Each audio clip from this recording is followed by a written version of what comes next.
Welcome to the Get a Life podcast. Explore survivor stories. Uncover the hidden truths. Join our ex-cult conversations.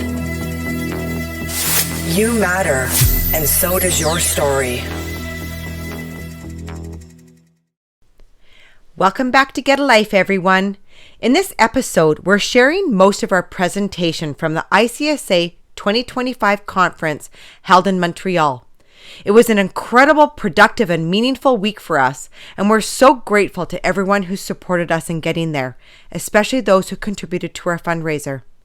We've also included Dr. Jill Mytton's powerful presentation on child sexual abuse, featuring preliminary data from the groundbreaking research she and her colleagues are conducting. If you haven't already completed the questionnaire for that study, please take a moment to do it. Your participation is vital for advancing understanding of high-demand religious groups and the lasting impact they have. Just a quick note, these audios were recorded live and may have a bit of background noise, but we've done our best to preserve the clarity and impact of each speaker. Thank you for your understanding. And thank you again for being here and for being part of this growing community committed to truth, healing, and change. Ben from Australia, all the way here too. And I've known Jill for years and years and years. So together, and then we've got Richard Marsh here. I'm not sure if any of you guys know his story, but yeah. So we're all former members of the Exclusive Brethren, Plymouth Brethren Christian Church as it's called now. And let's see if I can work this. So this is our Get a Life podcast channel that we started 3 years ago.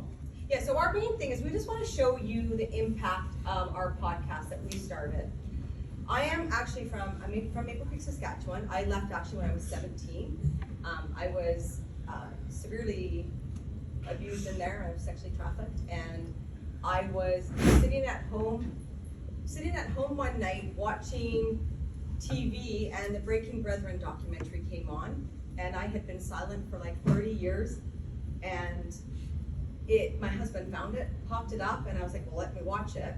And yeah, here we are today. I went and did a police report, and we've now gone really, really big with helping the insiders leave. We've helped many families leave.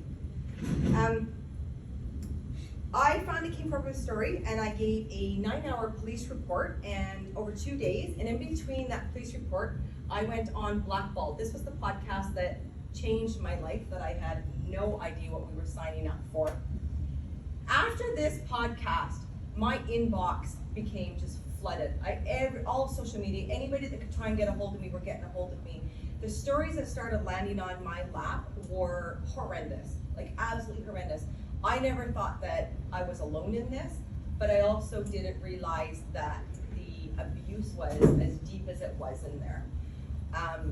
It was heart-wrenching. It was very, very heart-wrenching. And I finally realized that we needed to do something about this, and it was about trying to find a platform. So, of course, I had already teamed up with Richard, and there was a couple others that started with us, and we decided, hey, let's start this podcast and give a platform for survivors. And I think the really big thing that the survivors were looking for was a platform that was provided by a survivor for survivors. It was really what they were up against. James did really, really good with us at the beginning, and he tried bringing on as many as he could, but there was, again, a lot of people they didn't know him. They knew that he wasn't a part of the cult, and so he kind of hit those obstacles, and that's when I was like, you know what, let's try and do this. Like, I had no idea on earth how to start a podcast, how to do any editing. I mean, technology and me do not see eye to eye, and it just had to be done, so we started it. So yeah, we started up Get a Life Ex-Cult Conversations was what we started. And I think there's a part of you after leaving a high control group that resigns yourself to that there's really nothing you can do to make these changes, especially when you're born in there. You're born and you're indoctrinated so deeply to think that you don't have the power. There is no way to do any change. There's no way to get through to people. And I think our podcast, when it went out and everything that came flooding back at us, I think we realized, you know what we do? We really do have some sort of power here to be able to not only sit and address the bridge from inside to outside, because that's the hardest move to make. It was all of us ex-members getting together and being able to sit and devise a plan on what would be the best way to do this, right? Because it is, I mean, obviously we all have our own personal stories and our personal, I guess you could quote unquote say agenda, but there's a bigger picture. The bigger picture was really, is it possible to be able to get inside a system like the Exclusive Brethren, and can you reach a level deep enough to be able to make change? And that is literally what's happening now. We just put out podcast 139 on their charity, and the inboxes just came flooding in with people who've either dealt with the Rapid Relief Team, people who have been a part of One School Global, people who have worked for One School Global. Like, it's just clear across all of the people that they affect started coming forward. Okay, so after sharing my own story publicly, again, I knew we needed a platform run by survivors for survivors. A safe landing pad was the biggest thing that we were trying to provide. We also realized this platform could help those still inside feel seen, validated, and heard, and maybe even begin to question the narrative that they've been given about people like us. So that was the biggest thing, was being able to rebrand the term opposer, right?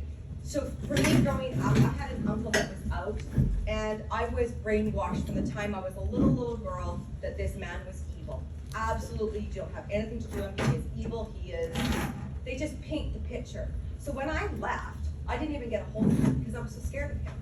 So that was a big challenge that we wanted to do, was be able to rebrand the narratives that when someone leaves in there, what it is that they're being fed in there is not true. So it was putting these podcasts out, and we'd get so many people that would reach back out to us and be like, that's not the story I was told. That's not the story we were told. Like, I thought this happened, I thought that happened. And so bringing those survivors on really did help clear up a lot of the lies and untruths that when someone leaves, get spread. And that sparked a complete domino effect. People still inside the cult began watching the podcast, often on hidden devices, in complete secrecy, many quietly making plans to leave. And we actually have someone in the audience today.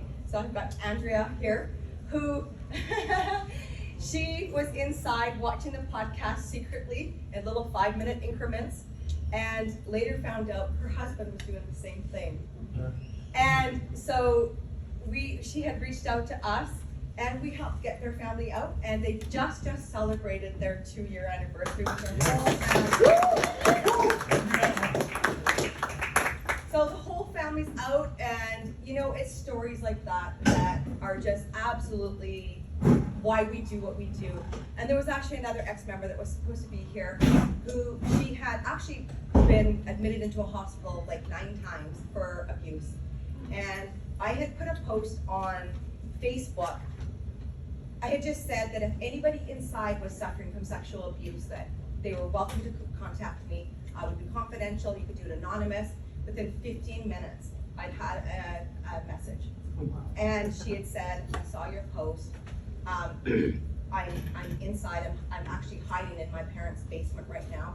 Kind of gave me a little bit of her information, and then I called her, and she got out. Her and her son escaped it, and yeah, so it's like, it's those stories that's why we do what we do. Absolutely why we do. And thank goodness for social media, right? We wouldn't be able to do this if we didn't have the power of social media that we do today. And the blessing that inside the cult, they have access to technology now. To me, I think it was one of their biggest blessings for us, and probably what they think is one of their biggest mistakes.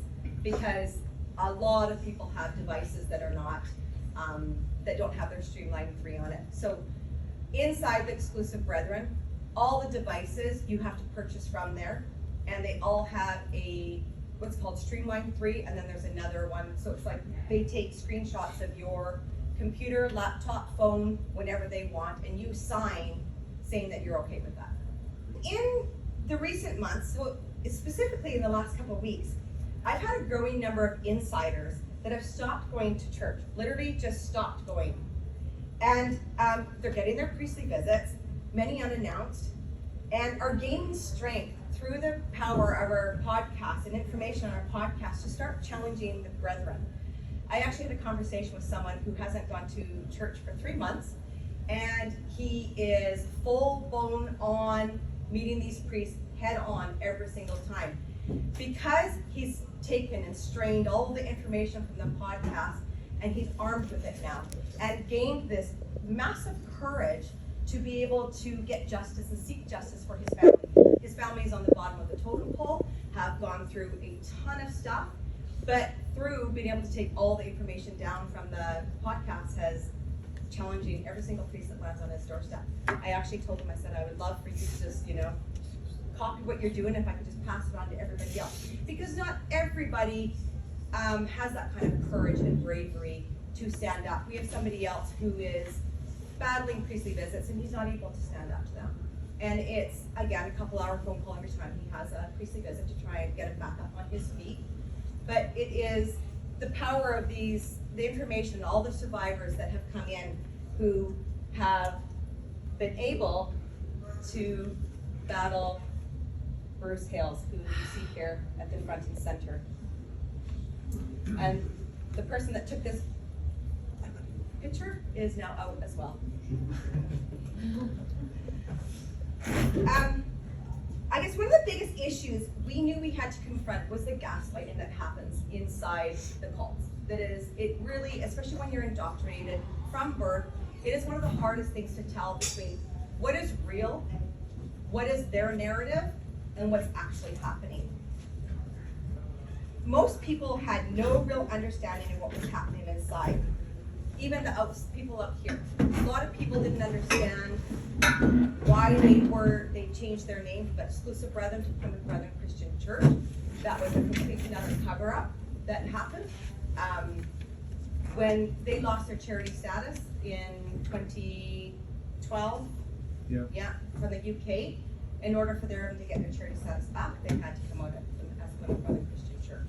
And that's when their rapture relief team was created, and that's the face many of you guys see out there doing all the good work. And we are not negating at all their work that they're doing. It's good work that needs to be done. The thing is, it is very much their front on how they gain what they need to gain. And our last podcast, we just did explain all that on the RRT. I'm going to tell a story about this. I'm just completely veering off what I was planning on saying. So I met up with an ex-member who was having a conversation with her dad, who was passing away right now. And we're not allowing her to come. And she decided, you know what, I'm just going to come. I'm just going to go there. He was in the hospital. And she got to have some one-on-one time with him. And he had no clue that this website existed. She showed him this, and he thought the opposers created this. She showed him what it said. She showed him the Q&A, and he was appalled, absolutely appalled at this. So this is your regular Christian grassroots brethren, not somebody who's up on the high totem pole. This is just your plain Jane grassroots brethren who's sitting in just waiting for, the Christian sermon. And when she showed him all this, he had no idea. She showed him that she was allowed to sit and be with him. She was allowed to be at his funeral. And their website is probably one of their most misleading Q&As that I think we've ever seen. Because it is false. It is a complete and utter false narrative. They do not go by this. And we have 139 podcasts. Go find the survivors. They will reaffirm everything on here is not true. This is inside there. This is a fellowship meeting. Are they standing up here? No. We do have a picture where they're all standing up as Bruce Hales gets up to leave. And you notice all the women are in the back, all the men are in the front. They've got their white shirts on. So anybody who doesn't understand the Plymouth Brethren, the women do not say anything. The women are submissive to the men. They give out a hymn number, that is it, and that is their attire that they wear.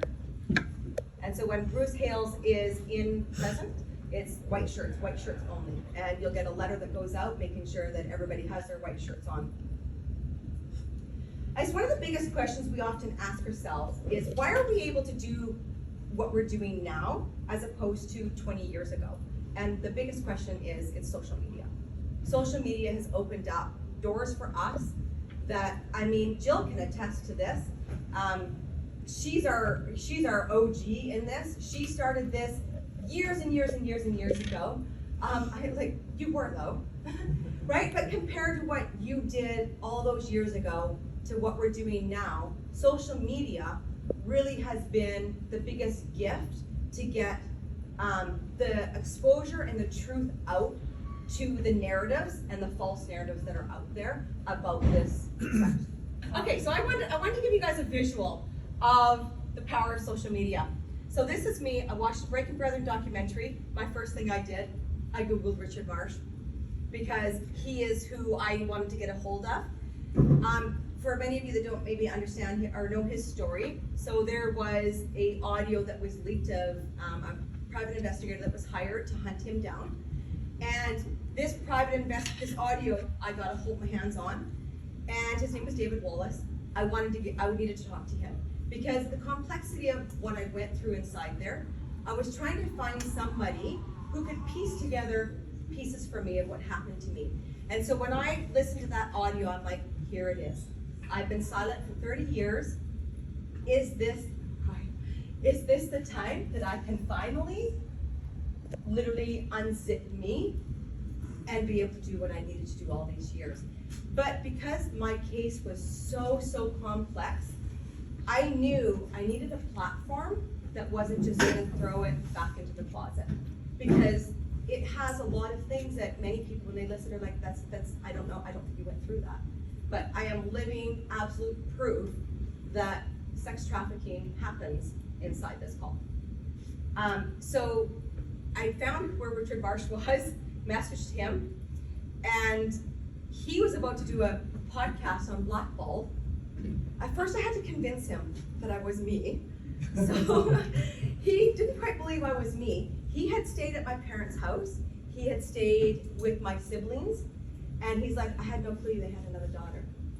Which, I mean, for me was, I mean, it's a big knife in the heart, right? It is, you know, you hear those stories. You know that they take your pictures out of the picture books. But to actually hear it from somebody of like, are you sure you are who you are? And I mean, I do this to ex-members all the time that contact me. I'm like, I always need to make sure that they are who they are. And it's not someone that's just trying to get information from me. And so once he agreed, you know, okay, I gave him enough information that I was who I was, he's like, I think you need to do this podcast. And so from there, that's when I went and I actually went to James on the blackball is like, you know, I don't really take people on if they haven't done a police report. And I had been talking to a friend of mine at the Child Advocacy Center about going public, and she was worried about my safety. And she said, you know what, there's police here today. Would you like to come down and talk to her? And I said, yeah, I'll come down and talk to her. I said, but I'm not doing that. I'm not gonna go down that road. I don't wanna have to subject my own trauma to sitting and having to, they dissect you. Like they dissect you beyond anything you've ever experienced in your life. So I went down, and for an hour and a half, I talked to this female RCMP officer, and she finally convinced me of why to do it. And so I went and I had to did it. It was 9 hours. The first day was 5 hours, and the second day was 4 hours. And I did this podcast in between the two. It was, I think I'm still trying to gain regulation from that, because it's not, if anybody's ever done any kind of a police report, is you just can't say very vague things. It's the most minute details that you can remember that have to be given. To date, I'm still 3 years ago on the 29th was 3 years since I gave my police report. And it is an active investigation, but it's got a lot of roadblocks to it. And I don't I don't hold weight in the sense that that's where I'm going to get my justice. This is where I get my justice. It's in a room like this. It's in the survivors that get out. As much as I would love to find my perpetrator, and not even behind bars, but in a facility, right? Because it's about rebuilding humans, right? It's not about just throwing them in jail and being like, you did wrong, so this is where you go. Does he belong there? Absolutely. He absolutely belongs there. But first and foremost, like, I'm a humanist that just loves to see humans be rebuilt. Find out why people are the way they are. And find like what in society can help rebuild them. That is my biggest dream and why I do what I do. Yeah. I'm really off track here. Okay, so when we came on board, we had two main people that came on board, or that we really started collaborating with. One of them is Michael Batchelor. So he is an Australian journalist who wrote the book Behind the Exclusive Brethren. An incredible man. I'm not sure if anybody here has ever heard of him, but if you haven't read his book, definitely read his book. He came on and we've been collaborating with him ever since. And then we have Damien Hasty. He is from the UK. And he just launched, actually Richard's gonna go into this, but he just launched an app and a website that you can search every business, charity, anything from the Brethren on this app and website.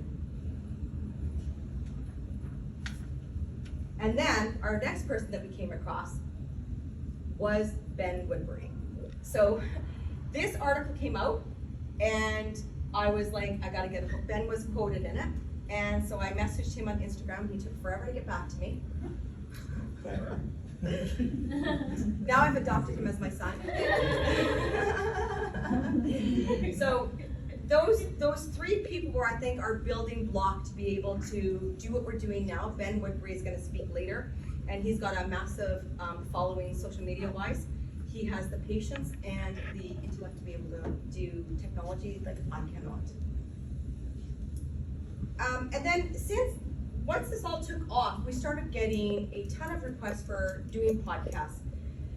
We did Sean Atwood's True Crime podcast, Richard and I did. We did Canadaland. Canadaland had a 3-part expose called Rat. Can I swear? It's called Rat Fucker. Yeah, so it's a 3-part, it's an excellent expose on Klondike Papers and everything that happened through that. We've done the Cult Vault in the UK, Carmen Smith-Studa's podcast, and we really realized that we had the support out here to be able to do what we are doing. And I think anybody who's been a part of a cult understands how deeply important support is. Because it's so easy when we live, like I'm living inside my trauma every single day. There is no escaping it anymore because my phone goes from sun up to sundown all through the night, and you're living, you're inside it. So for me, personally, support is like number one for me. I have to make sure I have the support. I'm a very emotional person. Richard's the brains of the operation, and I'm a very, very, very emotional person. I get very attached to everybody who contacts me. Any survivor that's on the podcast, it takes a couple days. So support is massive for us. And the word was getting out. We knew that this is what we needed. And what we have today is an ongoing dialogue between ourselves, insiders, journalists, teachers, police, research investigators, and many other survivors of the high demand religious groups. With the PBCC, one of the biggest turning points, and ironically, one of our greatest gifts, was when they gained access to technology. I mentioned this before. Once that door opened, social media became our most powerful tool to reach inside and let people know you are not alone. This is our last podcast that we just did. Today, we've released 139 podcasts, episodes of Get a Life, and the momentum we've started is unstoppable. We've heard from insiders that the PBCC has made surface-level attempts to respond to the issues we've raised. But true to form, nothing is being done to address the systemic problems at the heart of this group. It's all optics, designed to protect their image and above all, their charitable status. So I'm just gonna expand on that a little bit. They do have safeguarding things that are happening in there. Here's the thing that we find. So with the amount of insiders we have, these things get pushed out there, and within hours, we get them all coming back to us and being like, this was a joke, this is what we were told to say, this is what we were told to do. But it was a check the box kind of thing. Their safeguarding policy was a check the box kind of thing to be able to, again, gain traction with their charitable status. For me, that's the heart-wrenching part of this. I'm actually dealing with two 17-year-olds in there right now. I've had an email from an anonymous 14-year-old girl being sexually abused right now. It's hard. It's super hard to, I reached out and talked to somebody about it, and they said, can she call a social worker? I'm like, absolutely not. You do not understand the dynamics that would place on that little girl. Social worker shows up there. That little girl can't say, yes, I'm being sexually abused. She can't. So I think we created these brochures. We're looking for people to come and help us. We're looking for people to be more of a voice with us for this sect. Because it needs to, there's more members in the Plymouth Brethren Christian Church than there are in Scientology. Yeah. Wow. So we found out Scientology is at about, what'd you say? It's down to about 40,000. They claim 200, but that's just their advertising. Yeah. Real members is down to about 40. Well, Plymouth Brethren is 55,000. Yeah. Is that in Canada or? That's global. Global, yeah. Global. Scientology have 42. Something like that, yeah. So I think the biggest reason why we came to this was because we also need your help. Like that's our cry right now, is having help outside of our group, outside of what we are doing, to be able to get the ball rolling a little bit more and being able to expose what really is happening behind their doors. Because it's awful, it's horrendous. I'm gonna read this one message. I have a ton of messages, this is the only one I'm gonna read to you. Okay, so hello from someone still in the PBCC. I just want to say thank you for being a voice for those of us who have not figured out how or been strong enough to use our own, for being a place people like myself can find themselves able to directly relate to others on. I saw sending an email as an opportunity to try and find my voice, to do something, start somewhere.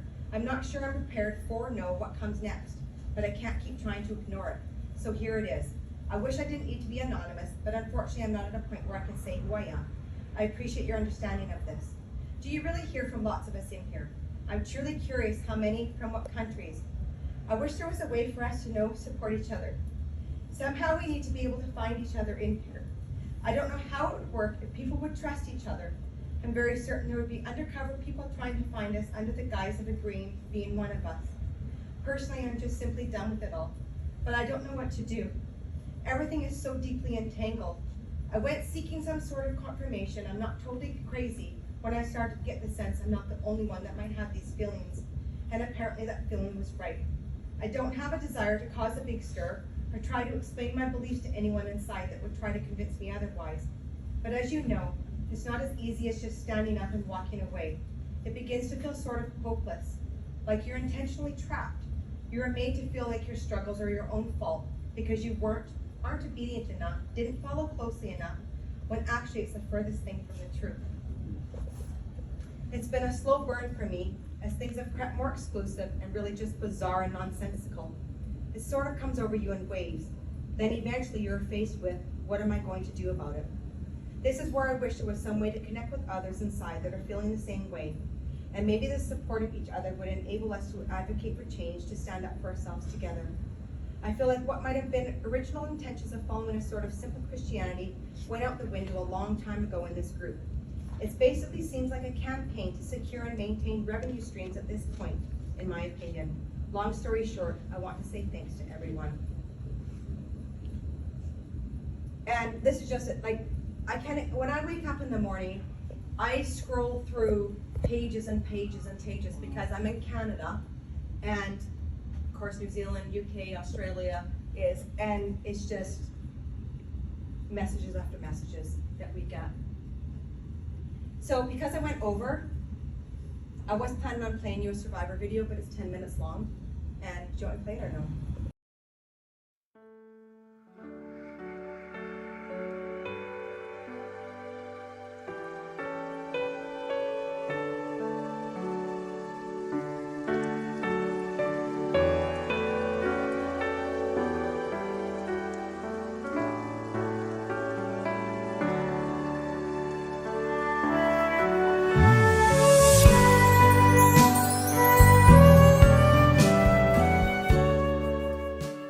Hi, my name is Ailsa Schweldreff.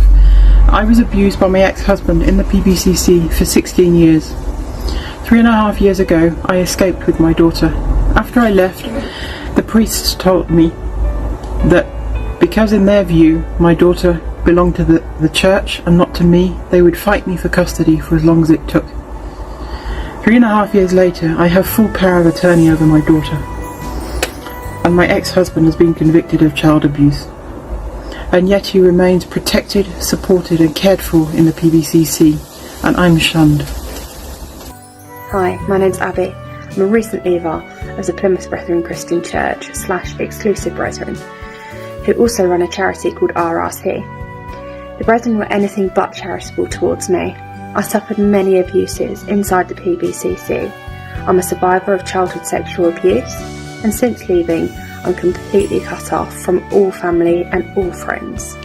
Hello, my name is Heidi and I'm from Ontario, Canada. I was physically and sexually abused by my husband inside the Plymouth Brethren Christian Church for years. The Plymouth Brethren Christian Church are still protecting my abuser and covering up his abuse to this day. Hi, I am Sarah. I'm a survivor of sexual abuse from within the Exclusive Brethren Church. I was excommunicated because I asked if my ex-husband could join. Hi, my name is Beth Seed and I was sexually abused inside the Plymouth Brethren Christian Church. Hi, I'm Cheryl. I ran away from the Exclusive Brethren, Plymouth Brethren Christian Church after years of abuse from priests. I also was sexually abused and trafficked from another elder. The leading priest at that time told our family that there was nothing that he could do to help us anymore because his hands were tied. My name's Lane Admiral. I was sexually and physically assaulted and then excommunicated in the Plymouth Brethren Christian Church.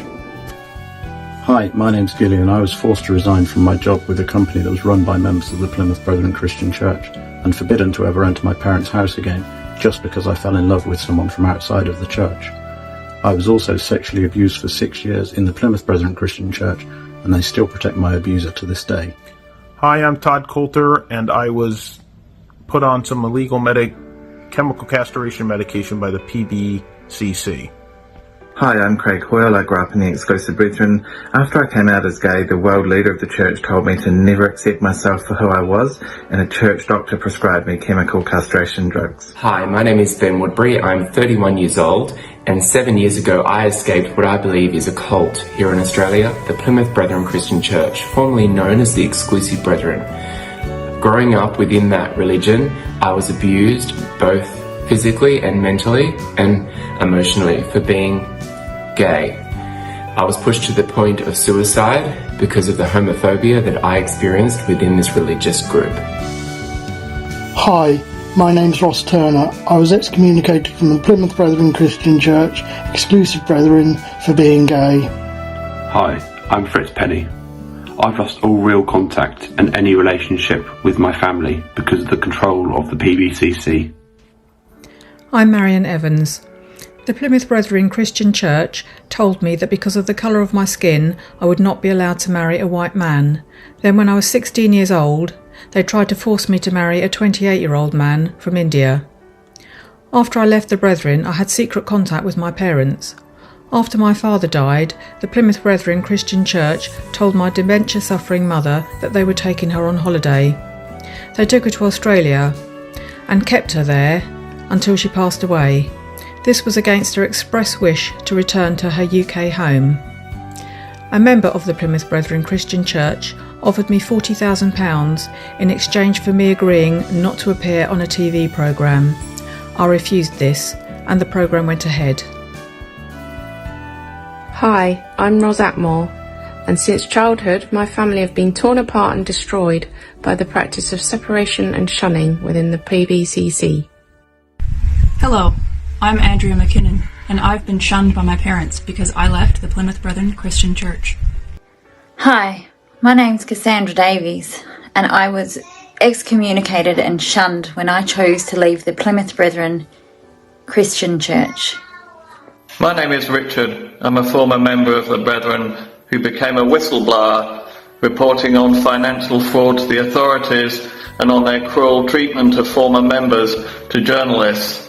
In a desperate attempt to silence me, the Brethren hired a ruthless team of private investigators and lawyers. We had private investigators outside our house for a month who would follow my wife down the street and even on public transport. As a result, we've had to move into hiding. Hi, I'm Ryan Hetherington. I was brought into the Plymouth Brethren Christian Church, and virtually all of my family and friends were part of this group. Since I stopped attending their church, I have been shunned by all of them. Hi, I'm Jackie Hart, and my family was split up as a result of the doctrines of the Exclusive Brethren, who are now known as the Plymouth Brethren Christian Church. I'm Daniel Mounter. In 2008, I was excommunicated from the PBCC, Exclusive Brethren, for marrying an outsider. Hello, my name is Shelley. I was born into the Plymouth Brethren Christian Church. Due to religious persecution, I do not have a relationship with my dad's side of the family. Hi, I'm Anne Hamilton. I chose to leave the PBCC, the Plymouth Brethren Christian Church, and as a result, I have lost all contact with my 5 children who are still in there. Hello, my name is Rob McKinnon. My 5 children have no contact with me because of the Plymouth Brethren Christian Church. Hello, I'm Sharon Sobey, and I was rejected from my family and everyone I grew up with when I was 18 years old due to leaving the Plymouth Brethren Christian Church and their doctrine of separation. Hi, my name is Pam Admiral. I was excommunicated from the PBCC for something I did not do and torn away from my whole family. Hi, I'm Rick Drever. Because of unrelenting religious persecution, we were forced to leave our home and business in the PBCC. Hello, my name is Richard Marsh. When I was a teenager in the Plymouth Brethren Christian Church, I could not accept their ever more extreme rules and edicts on separation from the world. I didn't believe it to be an egregious sin to share a cup of tea with the local vicar, but they did.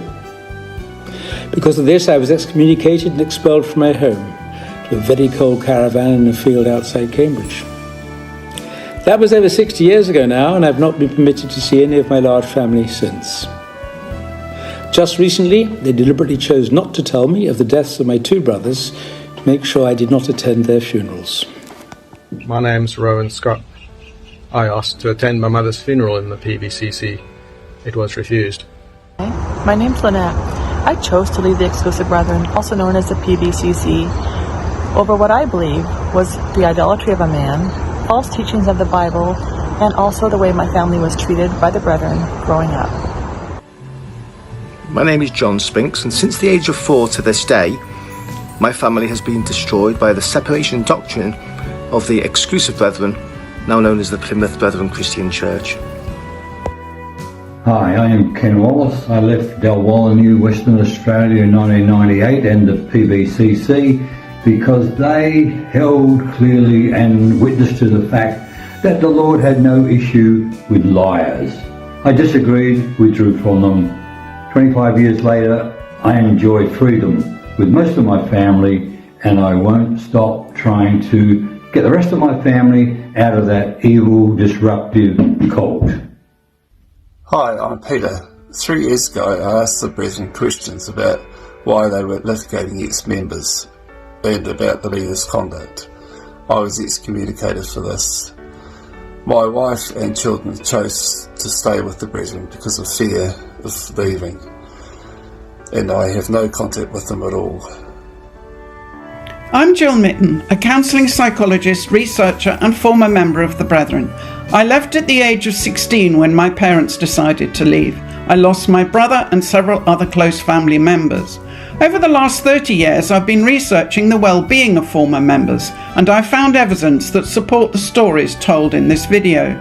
Stories of sexual abuse, of trauma, of depression, anxiety, tales of loss and grief, harm and detriment.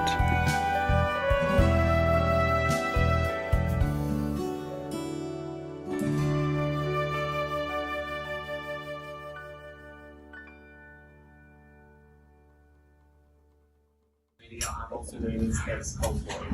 In 2016, I escaped the exclusive Brethren cult. As probably heard in the previous video, gay men are not accepted in the exclusive Brethren, and they will try anything, even up to chemical castration, to ensure that you do stay and try and make you stay.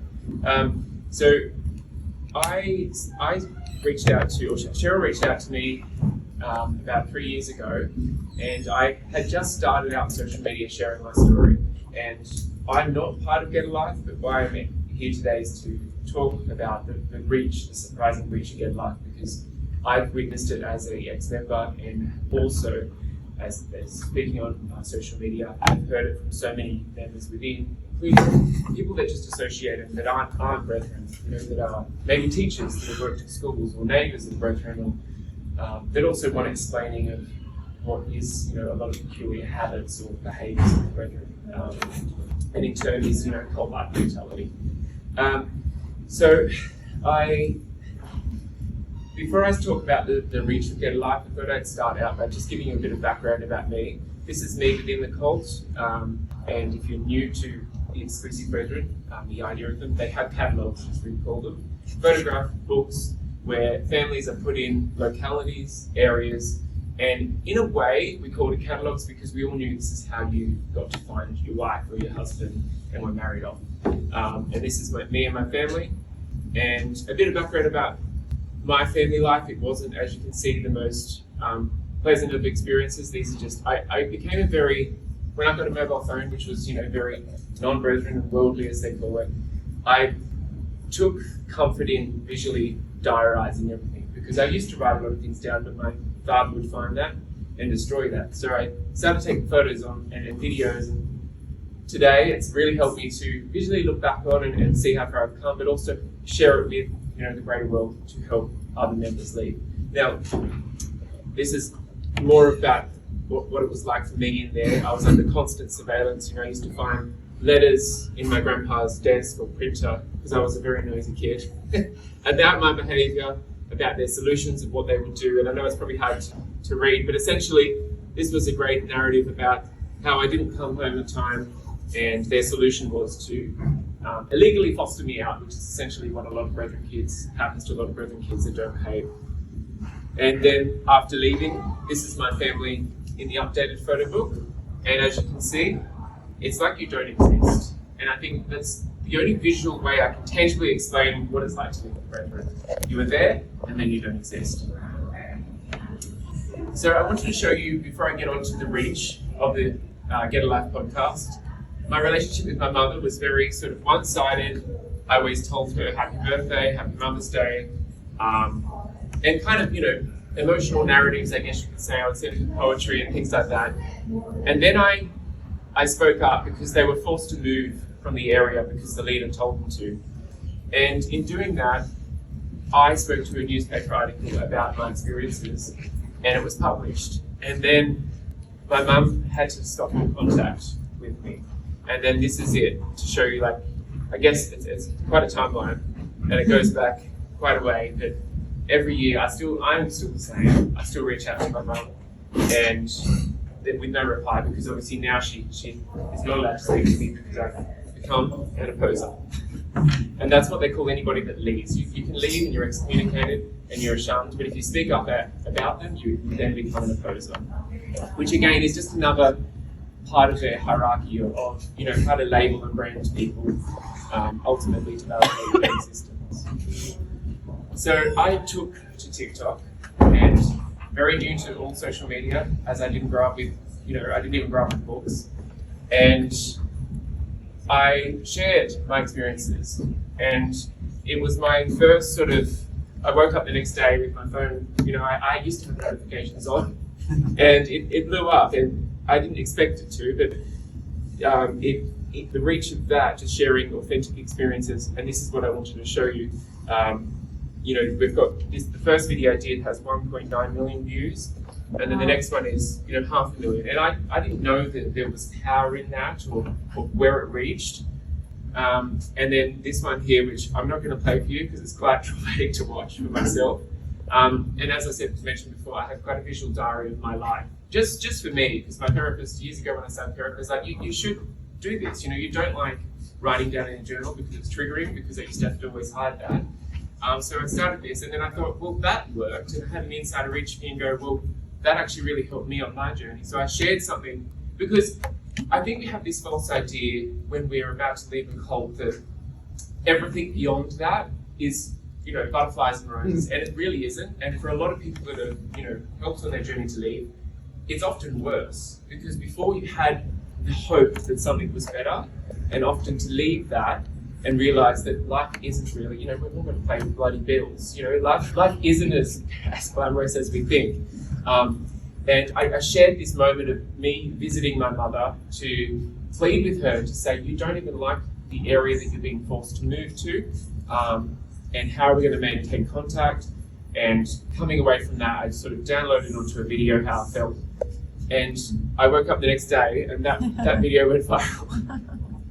And the point of all that is you never know who is watching. And my first point, and I do thank Get a Life, and I thank Jill, she crawled so the rest of us could walk. Thank Get a Life, I want to take that moment to thank Get a Life, because without your consistent efforts, and you were doing it a long time before I even did my podcast with you, it's really, it helps everybody, even after, 9 years out, and it still helps to listen to it and compartmentalize things. This here, you never know who is watching. The people trapped inside the cult and recent escapees. My DMs are always full of, members planning on leaving and needing help. People in my DMs asking about their trauma and current issues they're facing, whether they're, gay, straight, whatever. I get messages from a lot of different people trying to work out how to just deal with the trauma that they're going with. And then from a recent escapee, this was such a beautiful, I've never sort of seen the full moment of not having meeting somebody, always in my DM as an anonymous person. He said he listened to my podcast, which thanks to Get a Life did, and I said in the podcast, and I don't remember saying it, that I can imagine myself when I'm 40 years old being trapped in there, an alcoholic, married to a woman, miserable with 3 kids. And that was his exact moment. He said, I listened to that. He said, I turned 40, I looked at my life, I'm married, I'm gay, closeted with 3 kids. And that was just such a wholesome, I don't know, one of those little yippee moments where he's been out 6 months now and he's fulfilling dreams that he never thought he'd even had to get a chance at. Another thing I want to talk about is the organisations who unknowingly affiliate with the cult PR machine. Now, Cheryl mentioned it earlier. They have a charity called the Rapid Relief Team, which was set up to maintain their charitable status because they rely so heavily on their tax breaks for being a religious organisation. And in the Plymouth Brethren Christian Church, I battled with things like suicide and mental health, and we had no access to any of that. And so I reached out to Headspace Geelong, and a few of us did as well, and said, the Rapid Relief Team are a part of a cult that I escaped, in which we had no access to your organisation. Your organisation is a great advocate for mental health, in which we had no access to because it was banned, yet they will use you to maintain their charitable status. And Headspace Geelong, which is quite a big Headspace group within Australia, next to quite a big organisation of exclusive Brethren cult members, they reached out. We reached out to them and they did their own research and came back, said we were told that they told them that they will no longer affiliate with them because their values don't align, which was a great moment in history for us, and then removed all their posts affiliated with them. As much as I didn't grow up with it, and as much as a lot of us probably are like social media is so can be so frivolous and, there's so much more to it that can be used as a tool that can be used to effectively get a message with unlimited reach from one corner of the globe to the other. Now, I want to share something with you. My local polling booth to vote, and saw two members of the Exclusive Brethren, or the Plymouth Brethren Christian Church, campaigning, handing out Liberal flyers, which is so odd to me because you're not allowed to vote in the Plymouth Brethren Christian Church or the Exclusive Brethren because government is of God, so you don't vote because God has power over everything. So why are they so active in this old town? I'll tell you why they're active, because this is a Labor seat, and the Brethren have taken it upon themselves to campaign nationwide for the Liberal team. Now, I don't know if individual Liberal members are aware of this, but surely. Now, they're obviously a bit paranoid about me coming in because I barely made it onto the property, and this is how eagle-eyed they were. They saw me and ran to the car park. So my question remains, if your God is so powerful and so in control, then why haven't you left this election up to him to vote? How do you create a political campaign strategy? Well, they seem very complicated. That's appropriate. Okay, so the point I want to share here was I went to vote at a polling booth. Now, the Exclusive Brethren members are not allowed to vote because government isn't God. And I went down there and noticed there were a couple of members. There's nobody left in my area that are members anymore. And so it was very odd to me that there were two members that weren't even local from a very different area of the cult there handing out papers in what looked like an attempt at a disguise. And sure enough, I put out this video.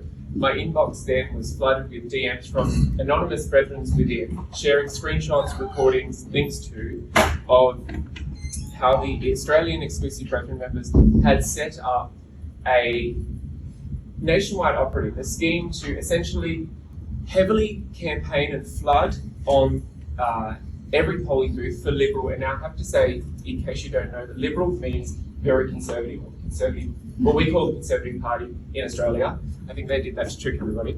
And essentially, I did that, and back to my point of you never know who is watching. Again, I left the TikTok, went back to my normal life of dusting antiques, and then I had a flood of journalists reach out, and it became, I think, 11 or 12 articles from that one TikTok.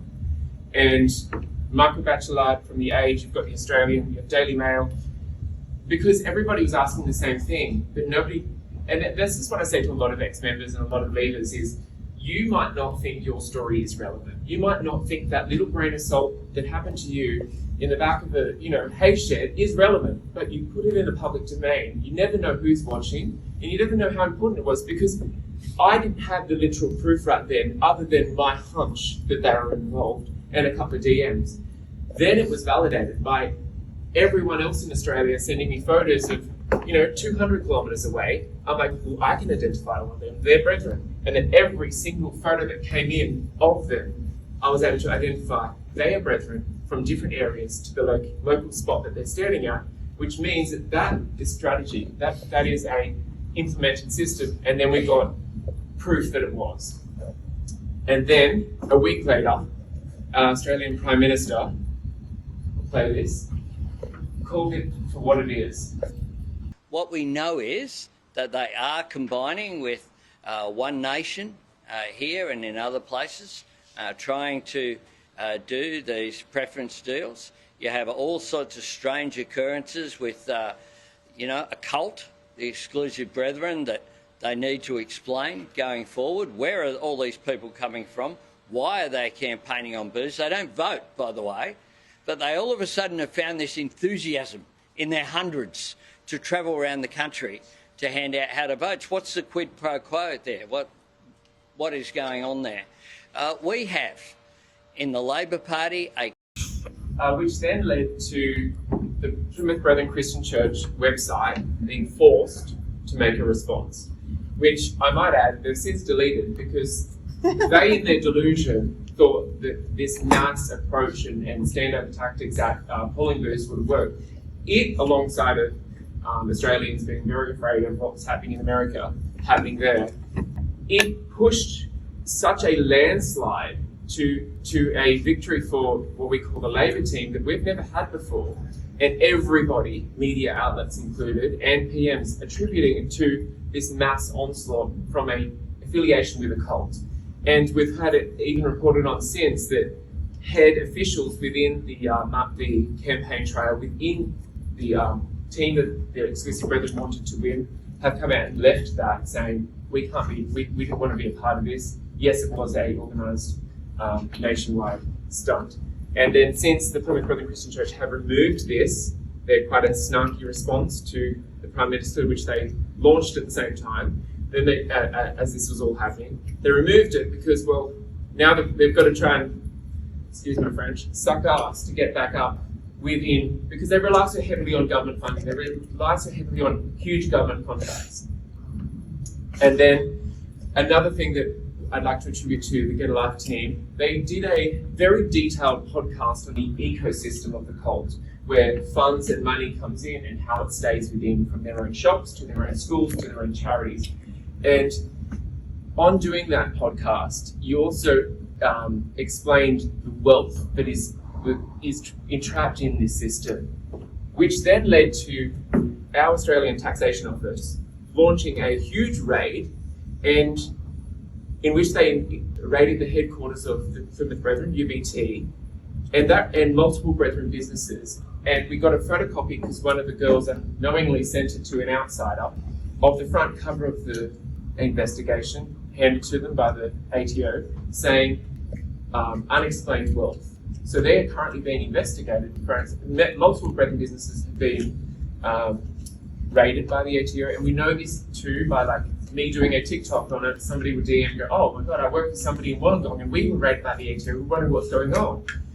And today it's still going on, and I know that from DMs again saying we're being currently investigated. We're currently being called into question. So it's one of the longest raids still ongoing in Australian federal investigations in terms of fraud.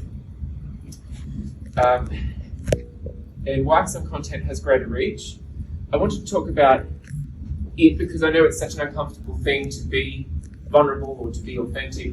And everybody doesn't have a problem with that in their mind, but when you go to do it, putting a photo of you crying, imagine, I would have a heart attack knowing that all of you had seen it, let alone 2.5 million. So I think once you get past that barrier, I just think to myself, what else have I got to lose? My family, they're already gone. So I think being vulnerable, being authentic is what connects with people. And it's really hard to explain that to, and I'm saying this from my perspective because I didn't grow up with the internet. It's very hard to connect with the younger people, and a wider reach, who are a wider reach. That I think what does, is authenticity and being vulnerable. Another thing is to keep it relevant and relatable. I was talking about fashion in the US and drawing similes with Handmaid's Tale and dating it back to the Brethren, Exclusive Brethren fashion trends. And again, I didn't expect the reach, 3.3 million, 5.4 million views. And then share the small things, and this is what I touched on earlier, things that I thought were just normal, mundane parts of my existence, that other people find interesting. So I shared how we used to get our radios taken out, because I saw this card, I was like, oh, they've had the bottom lock, I remember that. And I shared that story, and that had 65,000 views, but it was interesting because it had so many shares and so many comments from people that used to work in auto electricians that would do that, or people that would buy old cars of Exclusive Brethren. It creates a platform for an environment where everybody can speak freely about something that I thought was boring. And then another thing was answering questions on small things. Sometimes you just ignore in the comments, and that was like clothing, and that reached 387,000 views. It's the things that you don't think would do well, unfortunately do, like you're crying. Again, sharing the small things. I've seen this a million times. It's quite triggering to look at, but I know, everybody else hasn't. And that's the inside of a church hall, and then a photo of the layout, the way that people sit in front to back based on your level of importance. And again, that was a 483K. 3 lessons I've learned from 3 years of advocacy is your story is worth sharing. People are interested, kind, and always willing to help. And never underestimate the impact of sharing your story on social media. And that is it. Thank you.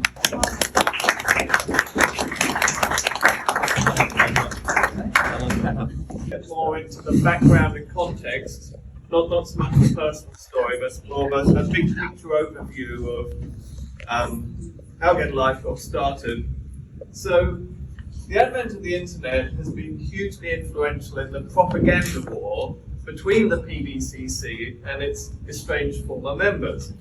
Websites and blogs critical of the church commenced in the early 2000s and were shut down by legal action and intimidation of the authors. Meanwhile, the PBCC launched their own websites to try and present a positive spin on their position. In the 2010s, public social media such as Facebook provided a safer refuge for critics of the church, as these platforms are too large to be intimidated by litigation, and they enjoy greater legal protection against defamation claims than do individual websites. There are several Facebook groups of former PBCC members currently, some of which are primarily concerned with exposing illegal and abusive activity by the church, while others focus more on social and support connections between leavers.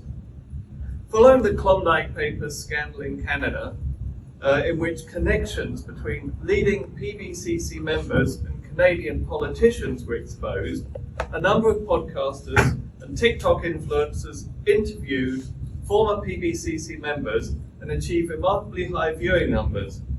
Inspired by this high level of public interest, unprecedented in North America, 4 former members of the PBCC created the Get a Life podcast channel in 2022 as a platform for PBCC leavers to tell their stories. How is Get a Life produced? Podcast is produced entirely on Zoom and then edited and broadcast on YouTube.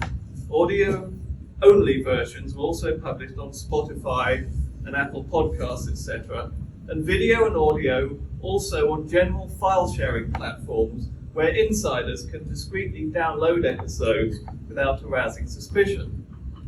Episodes may be hosted and recorded by team members anywhere in the world, but are edited in Canada before publication. The original format of interviewing PBCC leavers has expanded, and we now produce some documentary-style podcasts about specific issues or incidents, and we also interview cultic studies experts such as Mike Crockfeld and Janja Lalich, and on occasion leavers of other high-demand groups such as FLDS to compare their experiences with PBCC leavers. The style is very informal. Participants frequently express strong emotions and use strong language, as well as humour and satire to convey their feelings. How is Get a Life changing lives? I want to take a few minutes to talk about how the Get a Life podcast is changing the lives of both the audience and the participants. So firstly, the audience. One part of the audience is current members of the Plymouth Brethren Christian Church. Despite the very real risks, surveillance, punishment, excommunication, many current members are secretly watching the podcast. They're using burner phones, borrowed devices, library computers, whatever they can get their hands on. We know this from direct messages from insiders, as Cheryl shared, and we know it from members who've told us, or we know it from ex-members who've told us, I was watching this while I was still inside. For some of them, these episodes were the turning point, the moment they knew they had to leave. Especially powerful are the episodes showing former members thriving, living full lives, succeeding, laughing and loving. This flies in the face of the church's fear-based warnings that everyone who leaves will fail, gives people the courage to make that enormous step. The other part of the audience is the participants, the former members who come onto the podcast to tell their stories. They're both the audience and the storytellers. How are their lives being changed as a result of participating? First, there's the personal healing. Telling your story out loud in public is very powerful.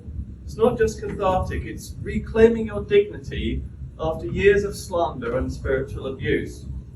Secondly, there's vindication.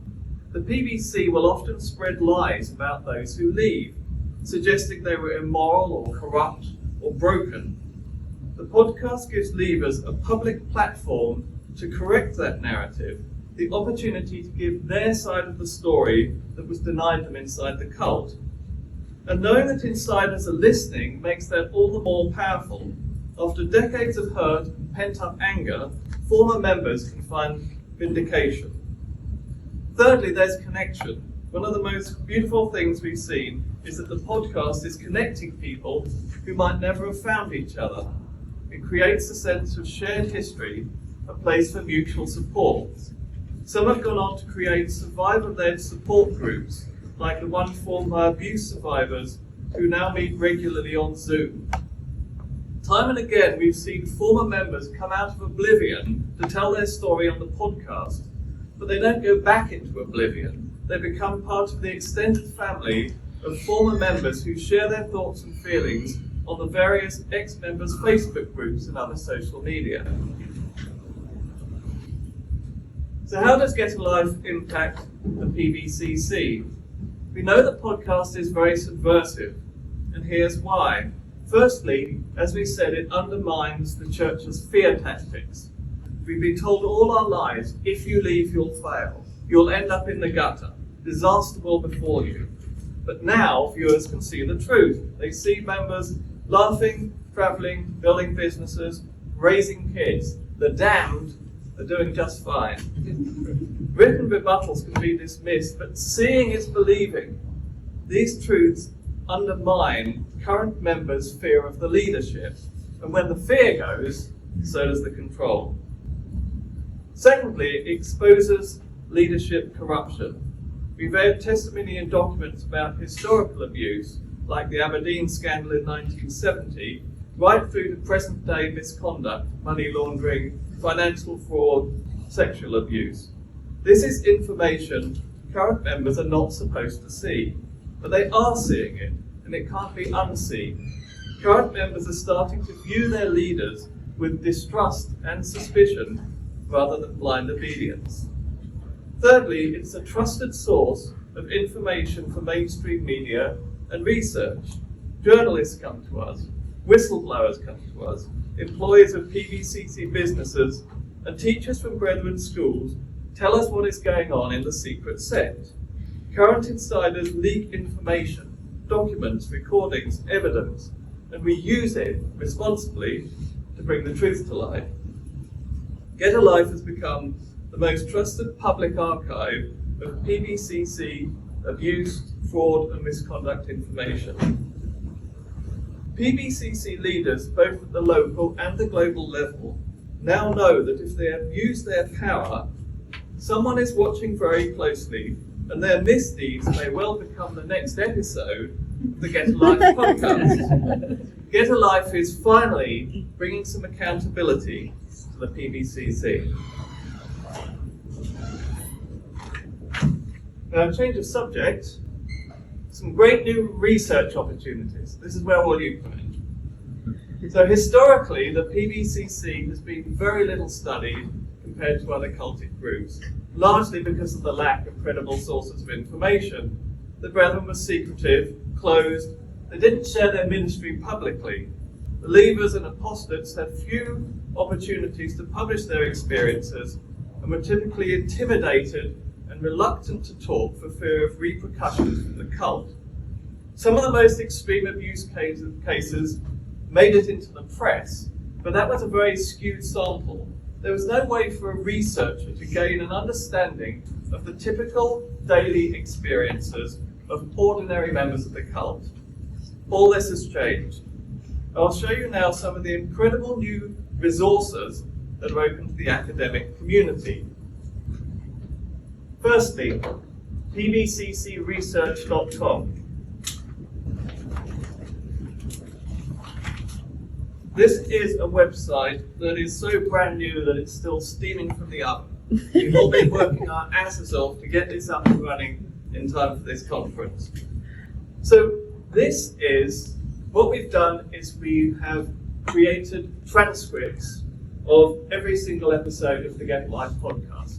Not me personally, an ex-member who wants to remain anonymous has done an amazing job with AI and technology, and he's got all of those 137 episodes transcribed, and we're still working through like the final edits. And at this moment, I think we've got about 30 of them on this website. Because one of the things that we, great as Get a Life is, once a podcast has been done and it's gone into the past, there's no real way of searching it and remembering or finding all the really good information that's on there. And it's a huge amount of information. By the time we've got, and we hope by the end of the month to have all the episodes loaded on here, that will be about 5,600 pages of leave a testimony and 200 to 300 hours of audio, all in a fully searchable format. So all of these transcripts can be searched by keyword. Let me demonstrate. So if you wanted to learn about One School Global, say the Brethren's schooling system, you put it in the search box, and then even though we've only got 30 of the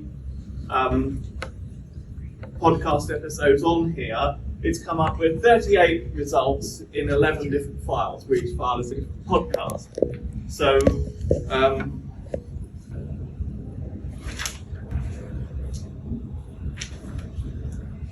just be a moment.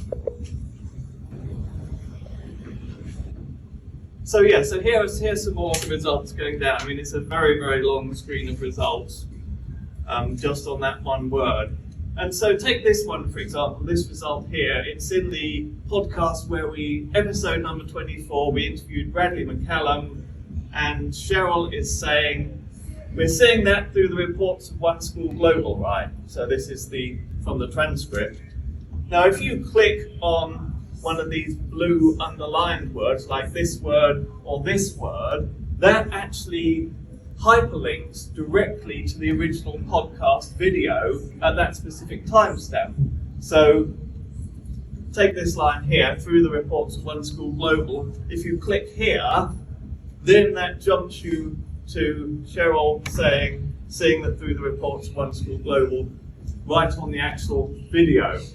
So I think that's a really amazing resource for anyone trying to research the PBCC, because these are not second-hand reports. This is real leavers speaking about their real daily lives, their experiences, and you can search any keyword and come up with, you can actually go direct and hear the person actually talking about it.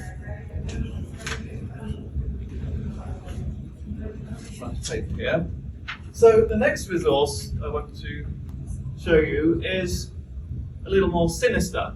The subject index to the ministry of B.D. Hales. So this is what you might call internal cult literature. The Plymouth Brethren Christian Church, everything hangs on the word of the elect vessel, the man of God, who's currently Bruce D. Hales. He's been in that position for 25 years, and he takes what they call Bible readings, and he preaches, and they have words for it. But everything he says is written down and transcribed and put into little booklets which go out every week to every member, so they're right up to date. And then those booklets are compiled into fatter volumes. And then every 10 years or so, they publish this incredibly comprehensive index by keyword of everything he's pronounced on. Okay? And of course, they don't really want us to have this. But someone has carefully scanned it all in and turned it into a searchable PDF. So again, if you wanted to research, say, their schooling system, you put in the word school, and exact matches, 551 incidents of the word school, and then schools and schooling. And then when you click on any of these, it'll take you all the way through the PDF to every place. This blue highlight here is the word school. And in fact, in this case, the 28th incident of it takes you to a whole section of the index, which is about Brethren schools. So this isn't just this is an index where it's actually a whole series of extracts from the ministry, right? These extracts, these are the actual words of Bruce Hales. So this piece here, he's talking about his father talking about the schools, and that was at a Bible reading in Detroit on Friday the 6th of September 2002. And this number here says you can look up that reference in volume 9 and it's on page 99. So, whereas the whole Brethren kind of doctrine and ministry used to be highly secretive, it's now incredibly well indexed, and you can find out everything that, these are the rules that they're following. So, finally, another great resource, which I think Cheryl mentioned before. This is Damien Hasty. He's a Scottish researcher. He kind of researched government corruption. He didn't have any connection with the PBCC, but he became so intrigued by the massive financial success and wealth of the PBCC that he put together an incredible directory. It's a bit of an understatement, encyclopedia, if you like, of the whole Brethren financial institution, which is all of their 3,000 or more major businesses and their trusts and their charities. And again, this is incredibly searchable. If again you were wanting to research, this is just the opening page, but if you wanted to research One School Global, then there's screens and screens of not only of the One School Global Trust, but all their various trading arms and fundraising arms. So this is one in Australia. And then if you click on this, it takes you to the details of that specific education trust, and you get the names of the actual trustees. And of course, we've also got access to their directories or photo books or whatever, so you can actually identify all these individuals, and you can cross-reference them and see which businesses these people own. And of course, one of the big tricks of the PBCC, why they're so financially successful, is that they integrate their businesses and charities. So they get very large government grants which go to their schools, and then they spend that money with Brethren businesses. So they feed the money into their ecosystem where it goes round and round and never comes out again. You might ask why the details of PBCC businesses and trusts should be of interest to researchers, and the answer is that business and international finance is the very essence of the PBCC. What was once an unworldly Christian sect has been hollowed out over the past 25 years to become a camouflaged shell for a multi-billion-dollar corporation. While the PBCC claims to have no hierarchy of leadership except for the official position of the Minister of the Lord in the Recovery, or elect vessel, or man of God, recently hails himself, in practice it has an extensive caste system of management levels, which is entirely predicated on financial success and business ownership. Put simply, one's spiritual standing in the church and influence in church matters is simply a matter of net worth. It's the prosperity gospel taken to extreme. The more money you have, the more spiritual influence you have in the church. Consider that charitable trusts in the PBCC collectively hold over 1.2 billion Australian dollars for their own use, not for public benefit. This is an incredibly wealthy cult, and this is a group with fewer than 55,000 members. If you divided out that $1.2 billion to every single member, it would be over $22,000 each for every man, woman, and child. With all these resources to hand, there's no excuse not to study this extraordinary and highly influential cultic group. 4 monographs and 50 to 100 academic papers have been written on the Church of Scientology.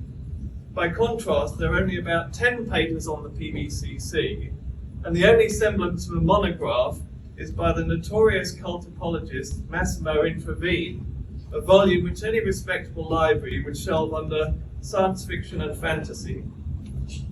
The PBCC is now both numerically larger and very much wealthier than the Church of Scientology.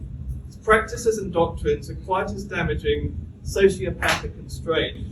But from an academic perspective, it's a great terra incognita. It's a whole vast continent of sociological mystery just begging to be explored. If you want to make your mark in the field of cultic studies, this is a year of opportunity to explore the great unknown that is the Plymouth Brethren Christian Church. So to make it easy for you, we've produced these red leaflets which has got links to those websites and the resources, and with our contact details, so you can reach out to us and ask for anything from our extensive collection. Please take some leaflets with you from our presentation, take some extra ones and give them to your colleagues. We look forward to a healthy crop of new research papers on the PBCC by the end of the year.